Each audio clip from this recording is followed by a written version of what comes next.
In the year 614 CE, something disappeared from Jerusalem that was never meant to be lost. When Persian armies stormed the city, they looted churches, shattered relics, and carried away objects believed to contain divine power. Among them was a small ring made of electrum, an alloy of gold and silver, kept near the Church of the Holy Sepulchre. Pilgrims had kissed it for centuries. They believed it once belonged to Solomon. They believed it granted its bearer absolute authority over demons.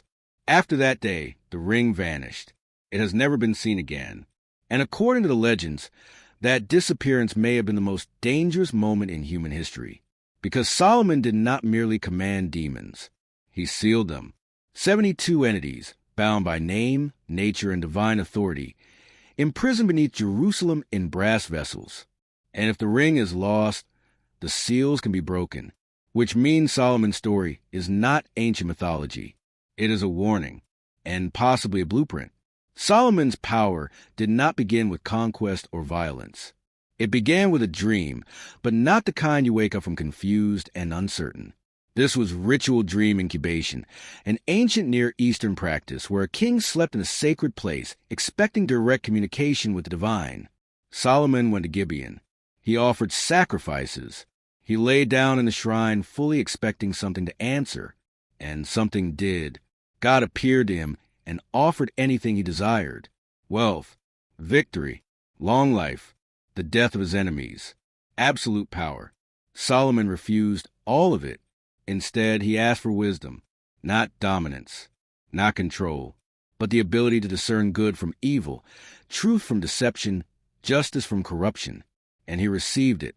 The Hebrew text calls it Okmat Elohim, divine wisdom. But the text immediately adds something unsettling. It says Solomon's wisdom surpassed all the wisdom of the East and all the wisdom of Egypt. That statement is explosive. Egypt was the center of ancient esoteric knowledge. Its priests spent decades learning secret names, ritual formulas, and methods of communicating with gods and spirits. To say Solomon surpassed Egypt was to say he possessed understanding beyond every magical and philosophical tradition of his time. Then the text goes even further. It says Solomon knew the nature of every plant and every animal. In the ancient world, knowledge was power. To know the true nature of something, especially its true name, was to have authority over it. Names were not labels. Names were essence. To speak the true name of a being was to compel it. If Solomon knew the secret names of all living things, what about beings that were not alive? What about angels?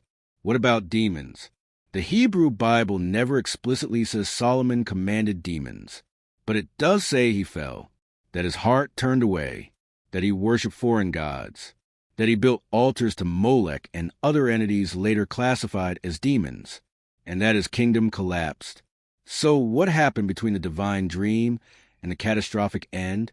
That question haunted generations, and centuries later, the answer began to surface. During the Hellenistic period, Jewish texts were translated into Greek. Subtle shifts in language transformed Solomon from a wise king into something far more dangerous. In Greek culture, wisdom did not mean morality. It meant mastery of hidden forces, knowledge of the unseen, authority over spirits. At the same time, Jewish literature exploded with angels, demons, exorcisms, and cosmic warfare. Texts like the Book of Enoch and the Dead Sea Scrolls describe a universe crowded with invisible entities that could possess, corrupt, and destroy. The method to defeat them was always the same. You force the entity to reveal its name. Once you knew the name, you could command it. The historian Josephus made the connection explicit. Writing in the 1st century, he claimed Solomon possessed knowledge that expelled demons and healed those afflicted by them. He described exorcists using rings and incantations attributed directly to Solomon, methods still practiced in his own lifetime. Within a few generations, the legend was fixed. Solomon did not merely know about demons. The account appears in a disturbing text known as the Testament of Solomon. In it, Solomon receives a ring from the angel Michael, engraved with the seal of God. This ring is not magic in the modern sense. It is delegated authority. A signet ring, a badge, proving Solomon is acting on heaven's behalf. One by one, demons are summoned. Each interrogation begins with the same question: who are you? The demon must reveal its name, its function, the harm it causes, and the angel that has power over it. Once named, it is bound. Once bound, it is enslaved. Demons that once caused madness, disease, lust, and death are reduced to hauling stones and cutting marble for the temple. The temple of God is built by demons, but among them is one that waits. Asmodeus, he reveals himself as a destroyer of marriages, the corrupter of desire, the instigator of madness and murder. Solomon binds him like the others, but the text hints the binding will not last. And it doesn't. In later Jewish tradition, Solomon needs a creature called a shamir to cut stone without iron. Only Asmodeus knows where it is. Solomon captures him, chains him, interrogates him. Then Solomon makes a mistake. Out of curiosity, out of arrogance, out of the belief that his power is permanent, he removes the ring. The moment the ring leaves his finger, Asmodeus swallows it.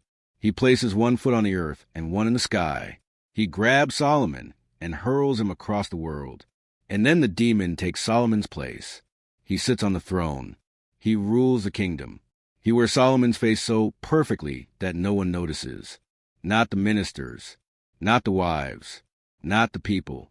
Solomon wanders the world as a beggar, claiming who he is, and no one believes him, because Solomon is still on the throne. This is the most terrifying part of the legend. The demon is indistinguishable from the king. And when Solomon finally returns, even the rabbis argue over what happened next. Some say he reclaimed the ring. Others say the demon ruled until the end. Some say no one ever knew which one was buried in Solomon's tomb. Think about that. The man who commanded demons becomes indistinguishable from one. Centuries later, pilgrims claim to see Solomon's ring in Jerusalem. It was described as electrum, gold and silver fused together. Electrum symbolized a union of opposites, light and shadow, conscious and unconscious, authority and submission. In 614 CE, the ring vanished, and the legend migrated. Islamic tradition preserved the story, insisting Solomon's power came from God, not magic. Yet even Islamic texts preserve the moment where a body is placed on Solomon's throne, a being wearing his form, ruling in his place. The message never changes. Power over darkness corrupts when it is mistaken for mastery. The demons were never just external beings. They were reflections of the self. Fear, anger, lust, pride, despair, forces that live inside every human being. The temple was never just stone. It was consciousness. And the ring was never just metal. It was will. Solomon failed not because demons overpowered him, but because he believed he was above the rules, because he identified with his power instead of remaining aligned with its source, because authority inflated his ego until the boundary between king and demon dissolved. This is why the legend survives, because it is not about the past. It is about you. You bind demons every day. You name them. You suppress them. You redirect them. Or you are ruled by them without realizing it. And the warning remains unchanged. The one who believes he controls darkness eventually becomes it. The ring is still lost. The demons are still patient. And the temple is still unfinished.